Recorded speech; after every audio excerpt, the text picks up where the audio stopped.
আজকে লাউ দিয়ে ডাল করব। তার জন্য 3 ধরনের ডাল নিয়েছি, মুগ ডাল, মসুর ডাল আর ছোলার ডাল। সাথে নিয়েছি পেঁয়াজ, মাছের মাথা, টমেটো, তেজপাতা, জিরা, শুকনো লঙ্কা। তেলের উপর জিরা ফোড়ন দিলাম।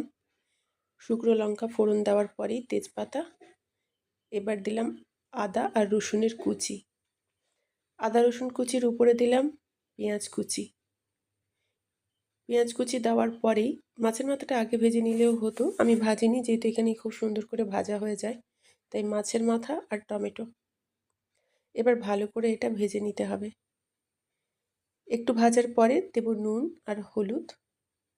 নুন হলুদ দেওয়ার পর আবার এটা ভালো করে ভাজতে হবে যেন মাছের মাথাটাও খুব সুন্দর করে ভাজা হয়ে গিয়ে থাকে।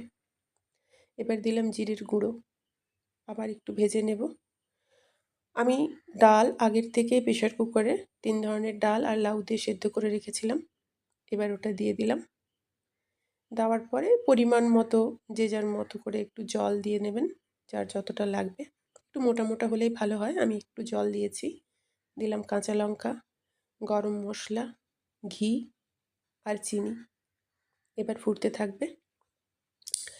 আমাকে এটা ভাত, রুটি সমস্ত কিছু দিয়েই খেতে ভালো লাগে, খুব সহজেই এটা হয়ে যায়।